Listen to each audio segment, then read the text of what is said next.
Thank you everyone for joining us for this edition of the OG Energy Education Series. And today we're going to be talking about the current state of lithium law. This is a big buzzword, a hot topic these days. A lot of the majors are prospecting in lithium or looking at putting together lithium prospects. As we're going to talk about today, Arkansas is interestingly leading the way on a lot of lithium law and kind of what's emerging. But there's big implications in Texas as well, and Louisiana, all throughout the Gulf Coast on the Smackover Formation. So we're going to touch on all of that today. And once again, thank you for joining me. And I will explain what I mean by a quagmirish fog here in just a moment.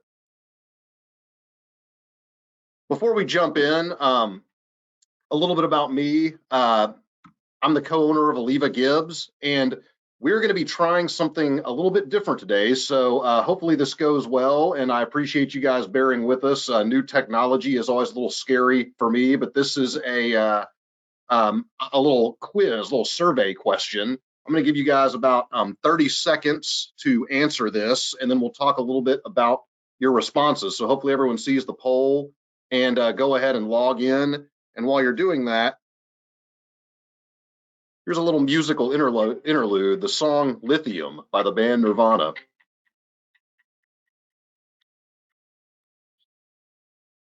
I'm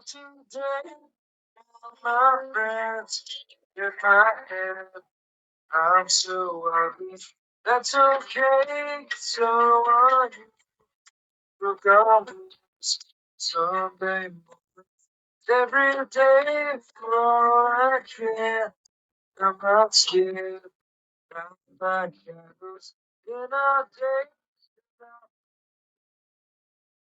Okay, looks like most of the answers are coming in here, and overwhelmingly, you guys have asked or said that the aspect of lithium that interests you the most is ownership and legal framework.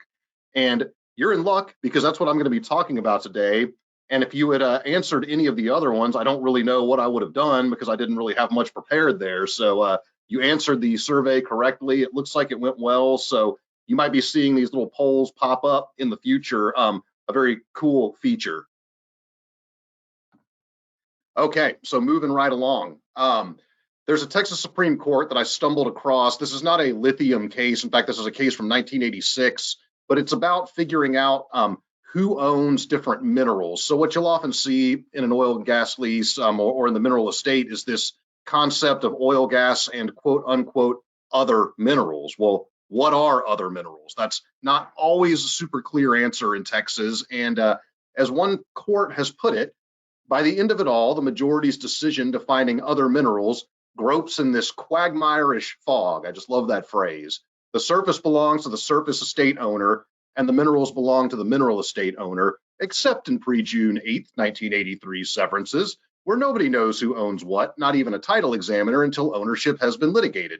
In which case, if some portion of a mineral is found within 200 feet of the surface, it belongs to the surface owner, unless, of course, the land was purchased pursuant to the Land Sales Act of 1895, in which case, even though the estates were severed before June 8, 1983, the minerals belong to the mineral estate or the state. If you're anything like me, your head is spinning after hearing that. You have no idea what I just said or what you're reading or looking at, and you're exactly right to feel that way. The bottom line is it is a quagmirish fog, and nobody exactly knows where it is headed, but I hope today I can help to remove a little bit of ambiguity and at least give you some guidance on where we think things might be headed.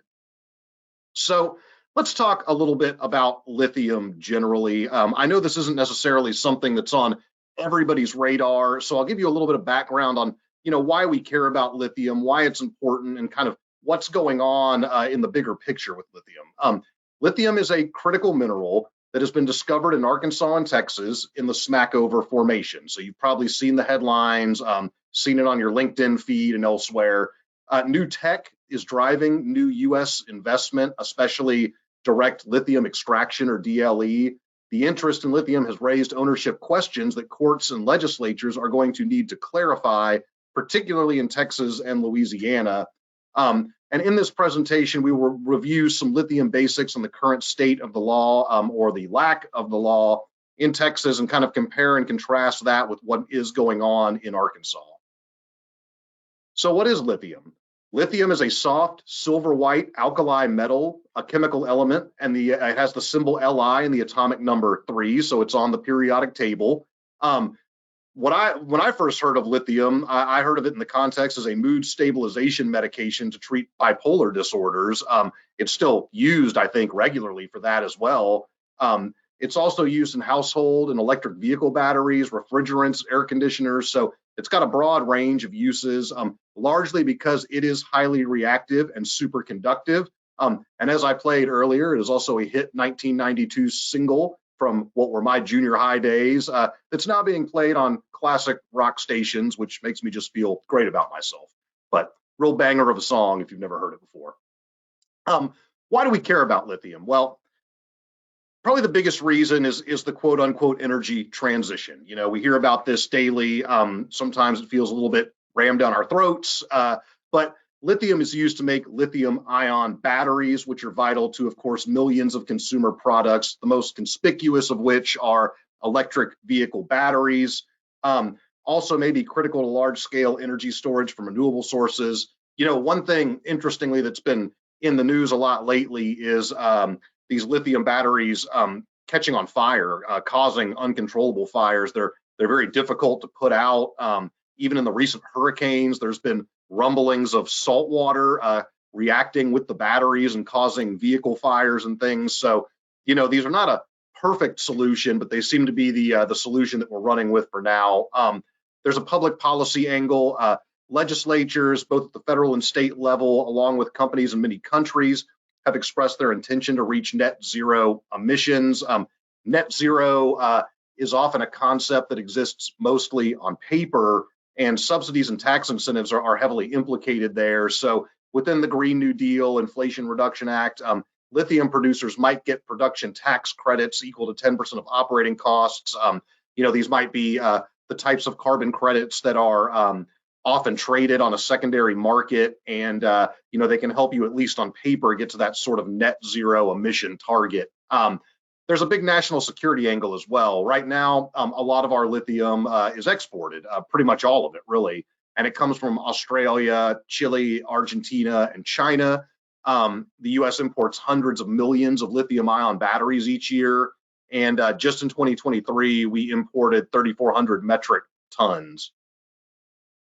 So I'm going to run through some recent lithium headlines. I picked a graphic of a roller coaster here because I think what the headlines show is just how much the public sentiment and the news kind of fluctuates on lithium. It's the next big thing. It's overblown. It's, you know, it's going to be huge. It's not.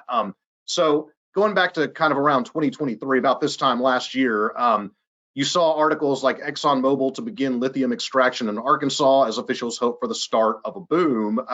We were fortunate enough to be kind of involved early on in this Arkansas lithium play and kind of watched it emerge a little bit. And back then they said, and I believe that the target still is for production in 2027, so a couple years out. Texas Monthly back in September had a really good article. I recommend you go read it. It's the story of kind of direct lithium extraction technology. It's very in-depth, talks a lot about what's going on in Texas and elsewhere. Then, of course, you fast forward to just October, where you see headlines saying, could the Arkansas lithium boom be over before it starts? You know, we're seeing mines start to close down in other countries, but I think the consensus is the long-term outlook is pretty good. It's not going anywhere. You know, is the hype justified by the reality? There's, you know, lots of different companies, kind of private equity backed, privately capitalized, you know, looking to put together lithium prospects, looking to get in early on the ground floor in the U.S. You know, and a lot of these companies, you know, some might argue are a little bit overhyped, and they don't really have any proven track record of a value creation at this point. Also, we're seeing, you know, China kind of in an OPEC type position, oversupplying lithium to eliminate rivals. You know, they're forcing down prices. It's been called predatory pricing. You know, this is something, you know, different countries, different groups putting pressure on prices is something we're all very familiar with in the oil and gas industry. couple more headlines. We just recently saw a massive lithium mine approved in Nevada, overriding some environmental protests. Chief amongst them were a rare wildflower in the area that could be driven to extinction. Hate to hear that about the wildflower, but we need our lithium. So they're also calling it white gold, which I think is kind of hilarious. But they're saying deposits of white gold in Arkansas could be stunningly valuable. Estimating between 5 and 19 million tons of lithium are underground there, trapped in the brine, enough to meet the projected world demand for car batteries 9 times over. So the catch, there's always a catch, right? The catch here is figuring out how we get that lithium out of the ground without wreaking havoc on the environment and the water table. It's difficult to extract and has been linked to a lot of water depletion and other issues. So then how do we kind of recover lithium? So there's a couple of different ways to do it that are in play, that are still in play. One of the more traditional ways is hard rock mining. You see this a lot in places like the Democratic Republic of the Congo, which has the largest spodumene hard rock deposit in the world, estimated 1.5 billion tons of lithium.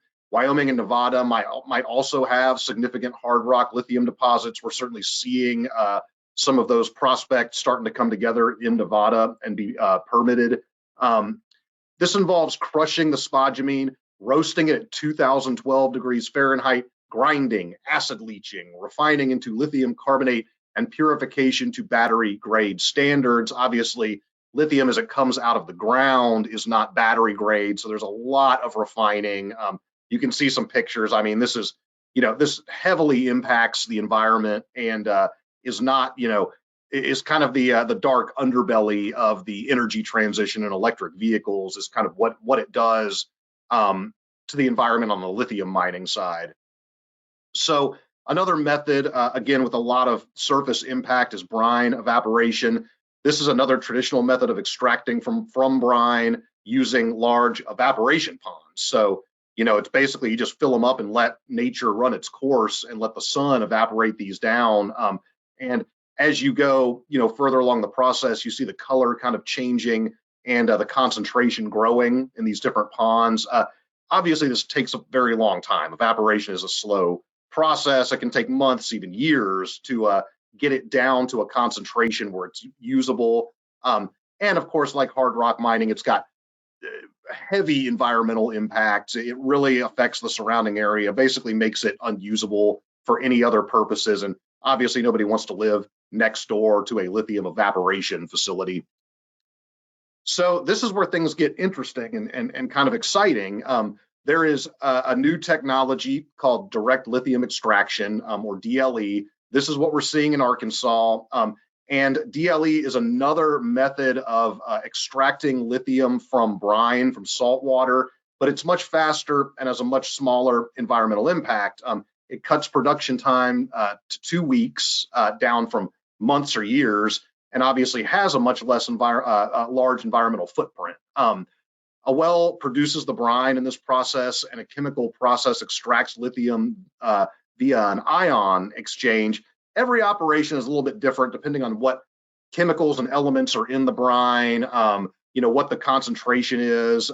But then after the lithium has been extracted, the water is re-injected into the brine aquifer.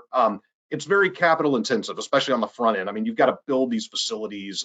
There's a lot that goes into them.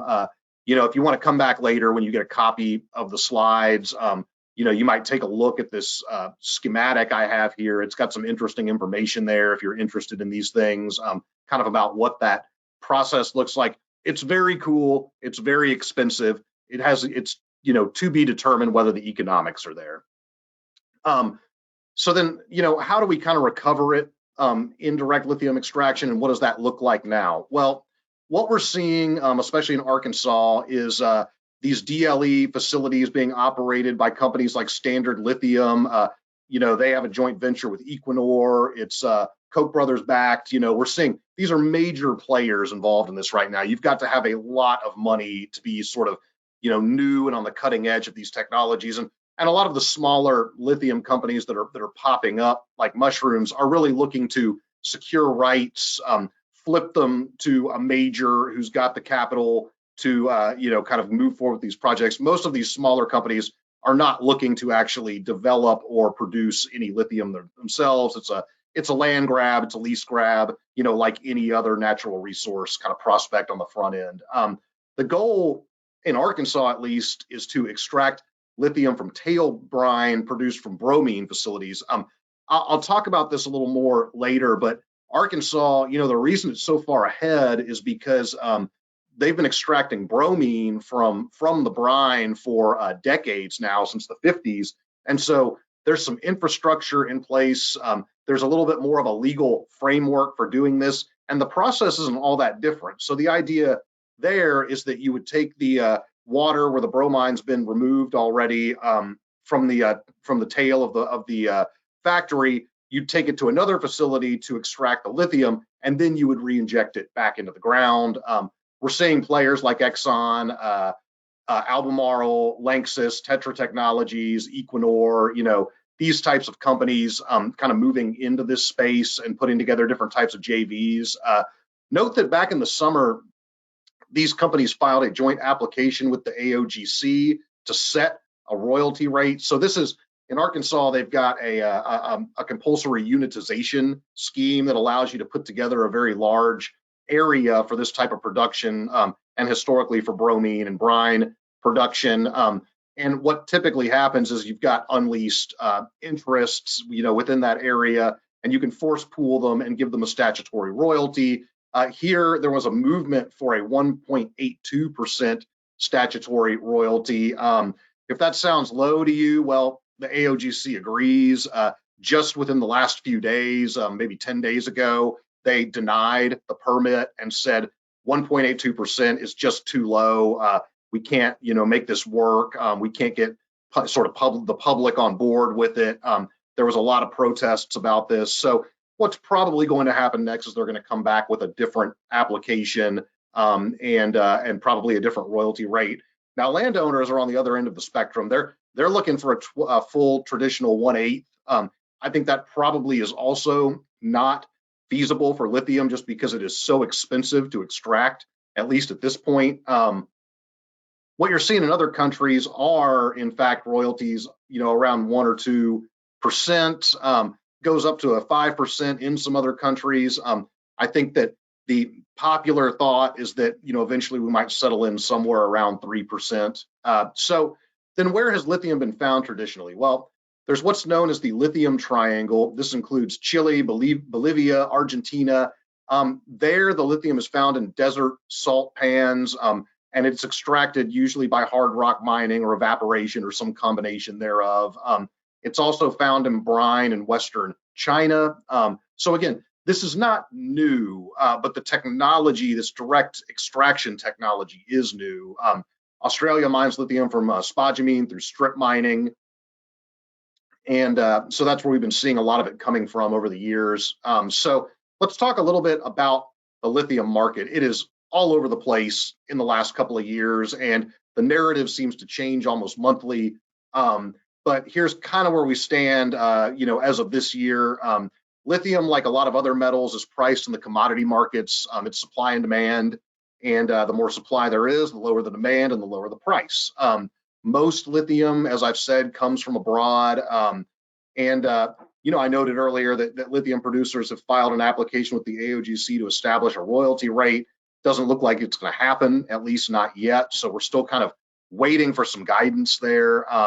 By contrast, you've seen historically in India a 3% rate, Australia 5%. So, we're not seeing 25% anywhere. I mean, these royalties are low, but they are typically maybe a little bit higher than 1 or 2%.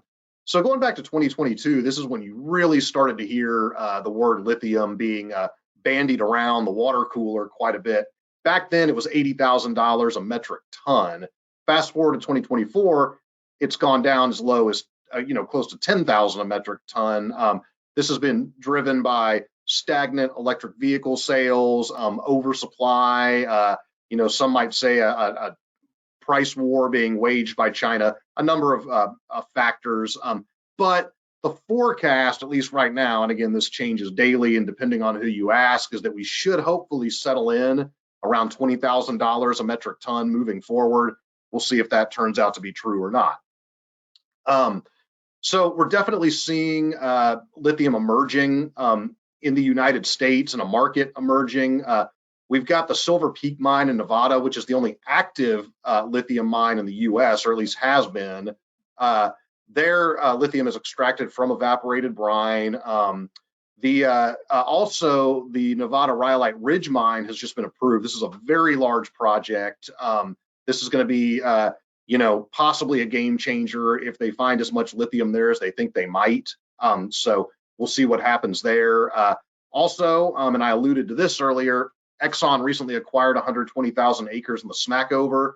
We worked on a portion of this acquisition, very interesting project. It was something that was certainly new to us.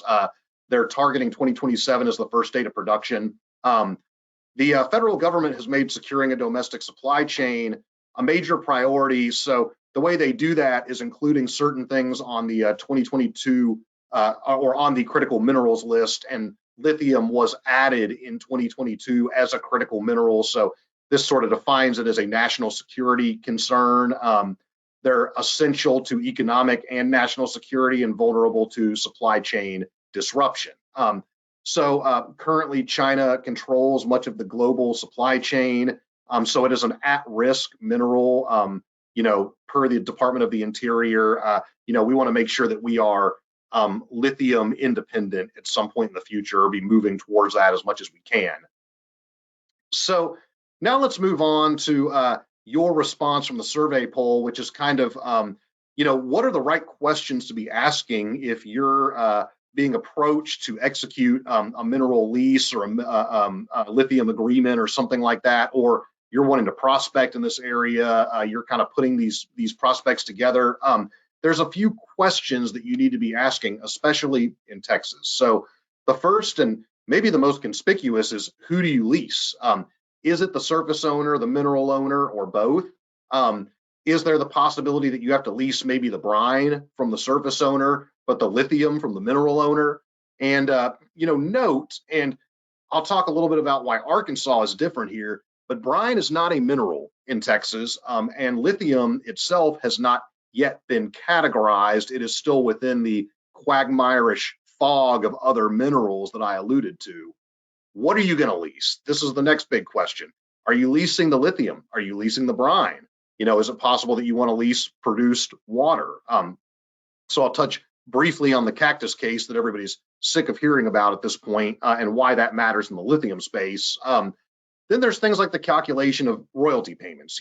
Again, brine is not battery grade lithium. We're likely looking at some kind of net back approach, a lot like post-production costs, in your oil and gas royalties, especially gas royalties, where as it goes down sort of the supply chain, the value increases. It becomes more and more purified, and becomes more commercial grade. It costs to transport, it costs to treat, and you get to net a lot of those costs back and charge them to the royalty owner. You're probably going to see something similar when it comes to battery grade lithium. You're not going to be paid as a royalty owner on the sales price of the battery grade lithium, unless I guess you bake that into your lease. And of course, right now we're not seeing a standard royalty percentage, nor are we seeing the market kind of set one at this point. So it's not just the AOGC, but we're not seeing kind of the free market defining a set royalty at this point.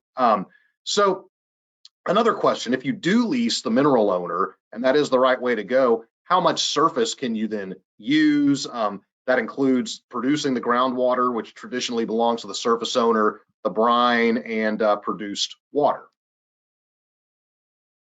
So let's jump over then and talk a little bit about lithium in Arkansas.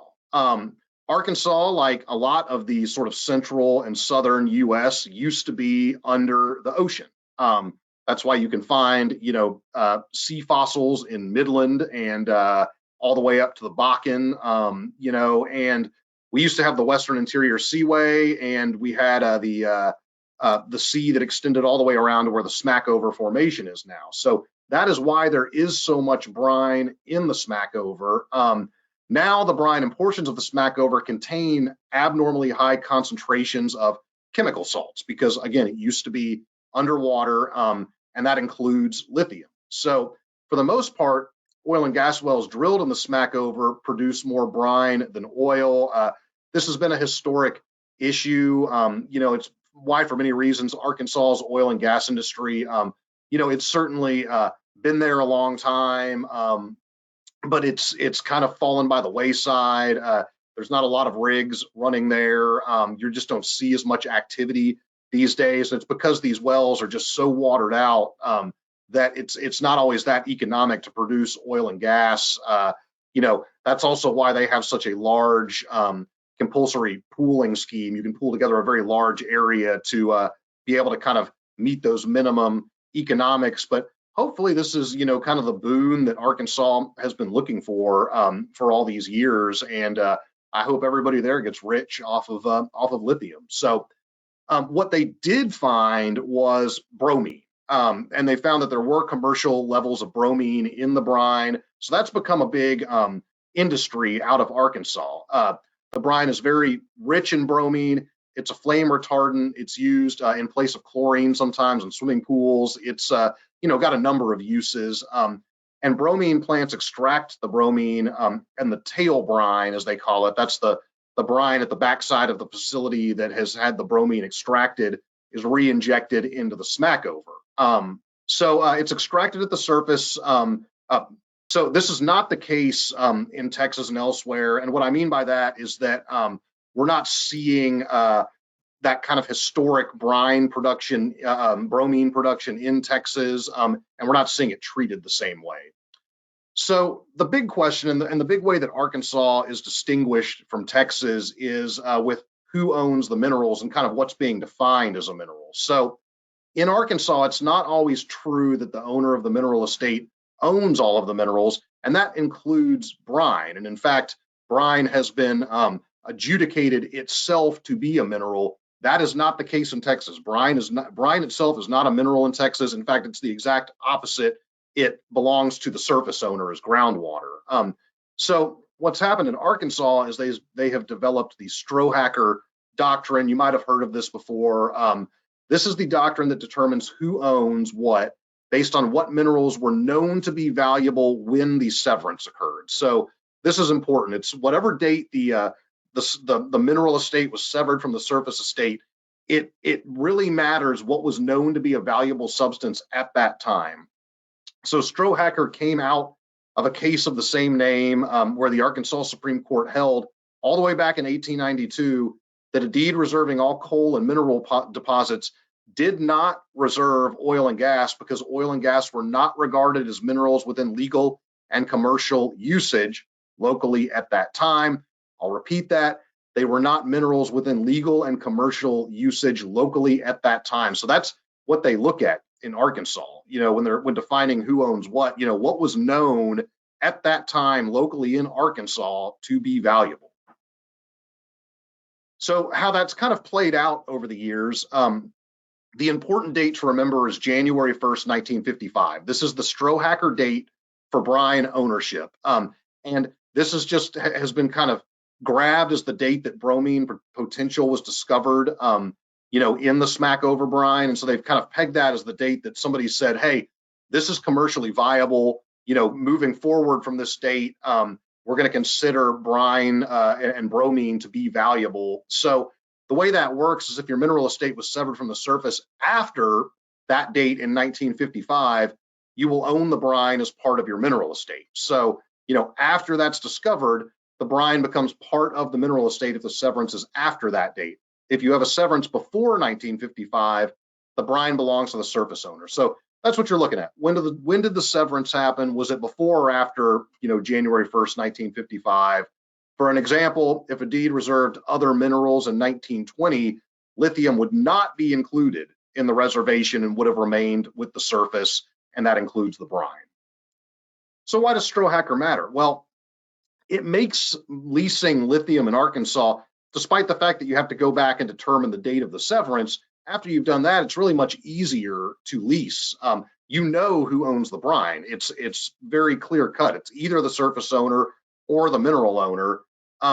And since brine is legally a mineral, the only complexity is determining when that severance occurred. Arkansas also has a compulsory pooling scheme that would be very friendly towards lithium production. It's already in place. The AOGC is hearing some of the details right now, so it's not fully developed, for lithium, but it's going to lend itself very easily to lithium production.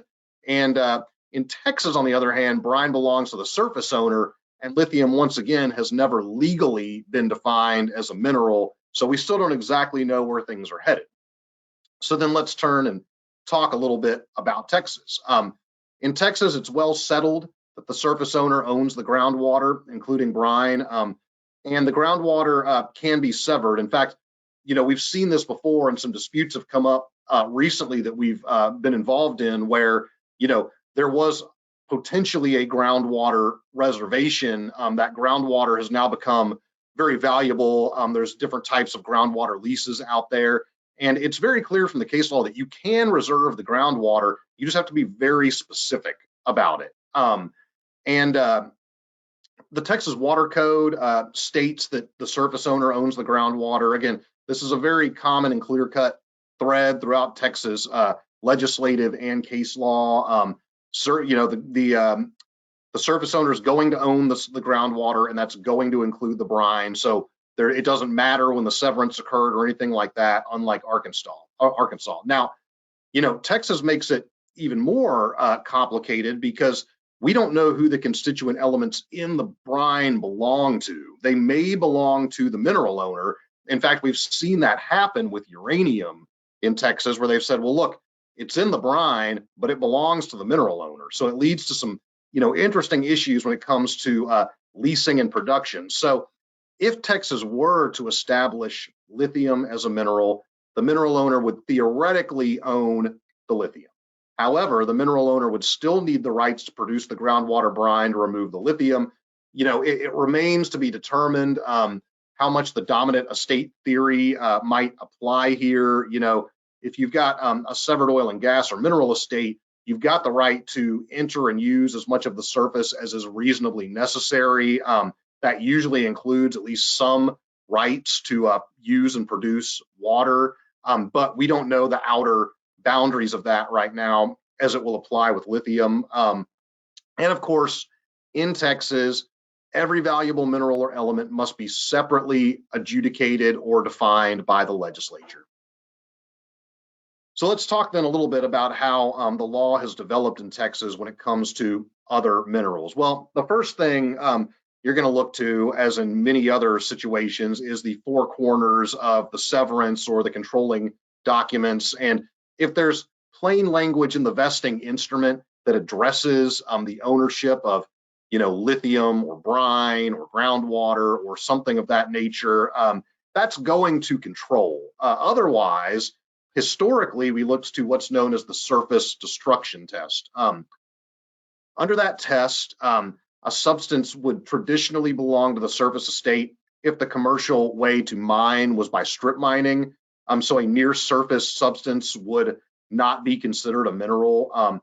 This is before June 8, 1983. Some examples of that would be building stone, limestone, caliche water, sand, and gravel. I think, the idea here and back then was the surface owner is not going to willingly relinquish something to the mineral owner that would lead to the complete destruction of his surface.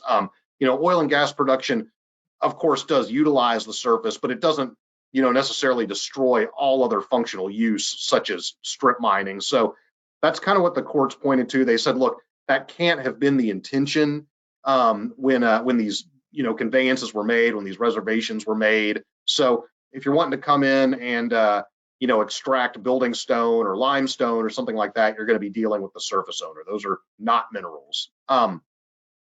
Courts slowly moved away from that test, and now they have moved more towards what we call the ordinary meeting test, which is not nearly as simple as it sounds like it should be. Under this test, a substance is a mineral if it's within the ordinary and natural meaning of the word mineral. Well, it's not always clear what the ordinary and natural meaning of the word mineral is. Reasonable minds can differ. So what's really emerged is, we have to litigate independently every single new element or, potential mineral that kind of comes to light. So each substance has to be tested individually to determine if it's a mineral within the ordinary and natural meaning of that term. This will apply after June 8th, 1983. The sort of leading case on this was the Moser versus U.S. Steel case, and you often see that cited in these discussions. So I think, as far as I know, we have adjudicated exactly one mineral under the ordinary meaning test, or at least one that has been adjudicated to belong to the mineral estate, and that is uranium. As you know, all kinds of nasty things are pumped out of some of these wells, including some radioactive material, including uranium that comes from oil and gas wells. It has been held to belong to the mineral estate. And where that leaves us with any other mineral, including lithium, is back in our Quagmirish fog. Now, what some commentators have said is that uranium has some legal similarities to lithium. It's near sodium on the periodic table. It's an alkali metal. It's got sort of some similar qualities. So there's reason to believe that when it does come down to it, either the courts or the legislature probably will ultimately define lithium as a mineral within the definition of other minerals. So then what are you supposed to do as a lithium prospector? This is all great and interesting academic information, but you guys are just out, trying to get rich on lithium. So what are you supposed to do in Texas? Well, the first thing you have to do is look to the documents creating the surface and mineral rights. And unless they're very recent, and I mean really within the last couple of years, they probably will not directly address lithium. Not unheard of, but the chances are slim. Once again, there's a good chance it's a mineral, but that is TBD at this point. So where does that leave you? Well, what you might need to do as a belt and suspenders approach is to take a lithium lease from the mineral owner and negotiate a separate lease or surface use agreement with the surface owner, a lot like you would if you were going out and building pad sites and roads and things like that. I mean, generally speaking, even though you have the implied right to go on the surface and start drilling away, you're not going to want to do that unless you've dealt with the surface owner, hopefully not been tied up in a barn like the opening scene from the new show Landman. But hopefully your surface negotiation goes better than Billy Bob Thornton's did in that scene. But anyway, you're probably going to be negotiating a surface lease. Again, under the dominant estate theory, yes, you have an implied easement to use as much of the surface as is necessary to produce the minerals. We don't know how much the courts are going to consider to be usual and necessary when it comes to producing lithium. Dominant estate theory has not been applied to lithium, and the scope of a lithium owner's rights to enter the surface and use, deplete, or re-inject brine is unclear. They're going to have the right to do it, most likely, but the outer limits of those rights, are unknown at this point. I want to just note something on lithium leases, just because this is kind of an interesting side note. They're often very discreet. Some might even say misleading. I won't personally go that far, but you might see it titled an oil, gas, and mineral lease. It might be kind of, discussed with the mineral owner or the lessor as an oil, gas, and mineral lease, but there's going to be some, let's call them sneaky provisions being put in there. You're going to know, or it might be a red flag that you're dealing with a lithium lease if you see a longer than kind of the industry standard primary term. Typically you're going to see 2 or 3 years, maybe an option to extend in most oil and gas leases. You're going to see 5 to 10 years, maybe even longer, maybe 20 years in a lithium lease. So that might be a red flag, that you want to go read the fine print, make sure you understand what it is you're giving up.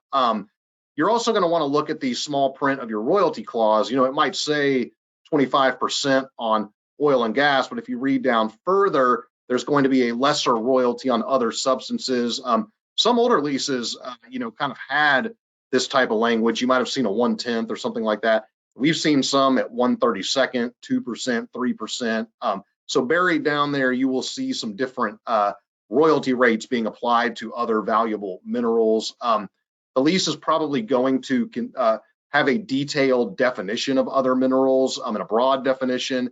And one example we've seen is dissolved and undissolved minerals, brine, bromine, uranium, lithium, any other products produced, recovered, or manufactured from any gas or liquid. So, much more specific than just other minerals. You also are probably going to see something related to maybe a little bit of extra language specifically related to the right to build pipelines to move, inject, re-inject water and brine. I mean, we're talking about moving very, very large amounts of brine in these types of projects. So that brings us to produced water. This is a phrase that everyone is probably sick of hearing in 2024. So bear with me. I'll try to move through this quickly. Oil and gas production produce huge amounts of wastewater. This is also known as produced water, and it's the slurry of non-hydrocarbon liquids generated by production. So in Texas alone, there's billions of barrels of this slurry produced each year, and you've got to do something with it. It may include mineral salts such as lithium, sodium bromide, which is sodium plus bromine, and a number of other noxious chemicals, including uranium.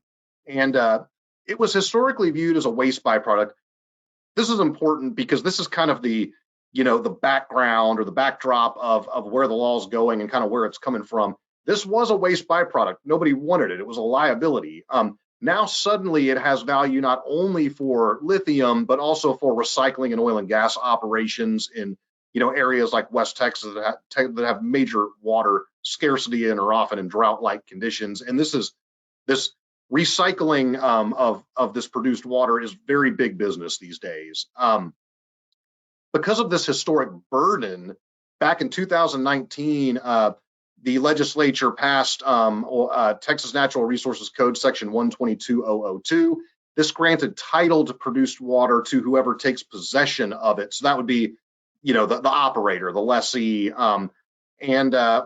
So it kind of transferred that title to a lessee and said, hey, lessors, landowners, you don't have to deal with this. It's on the lessee to have to dispose of it in a safe manner, using the correct, regulatory proceedings, unless, of course, the conveyance instrument expressly provides otherwise. This is after 9/1/2019.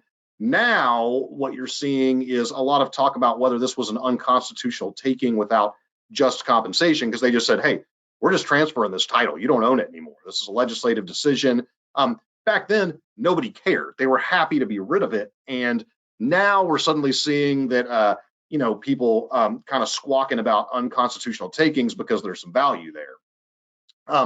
So this brings us to Cactus. 2023 El Paso appellate case. It's pending in front of the Supreme Court right now. The issue is basically whether produced water belongs to the surface or mineral estate. This is not a lithium case, but it could make a difference on how to lease the brine or lease the produced water. In that case, the Collier family leased their minerals to COG. They later leased the produced water rights to Cactus, kind of ignoring the 2019 statute. The trial court and the El Paso Court of Appeals held for COG, saying this is not groundwater. This is produced water. It's oil and gas waste.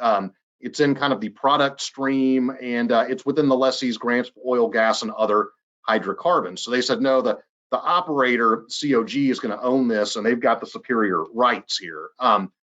It's on petition for review. There's been a lot of amicus briefs filed with the Supreme Court, a lot of different landowner and ranch owner groups, kind of raising these constitutional concerns and saying, we disagree with the Court of Appeals, and we think that, Cactus should have the rights, and that the rights never were validly transferred from the landowner. That case, may end up turning on the title documents and the leases themselves, in which case it might provide limited guidance, but hopefully, we get a little bit of a clear-cut path forward. So this is my last slide. There are significant real property issues in play here. we don't really know in Texas, unlike Arkansas, who has the right to lithium and brine and when the surface and mineral estates have been severed. Now, that being said, if you can find an area where the surface owner still owns the mineral rights, I mean, that could be ideal. You're only dealing with one party, but as pretty much everyone on this webinar knows, that's very rare in Texas. You hardly see it anymore, especially if it's an area with any historic oil and gas production, such as much of the East Coast, or I'm sorry, the Gulf Coast, excuse me. The legislatures, courts are both wanting to step up and make decisions to determine the owner. We're waiting to see this happen. There's some movement there, but nothing really definitive yet. And so when a lithium developer wishes to produce lithium, who's he going to take a lease from? Is it going to be the mineral or surface owner? We're going to need to resolve this.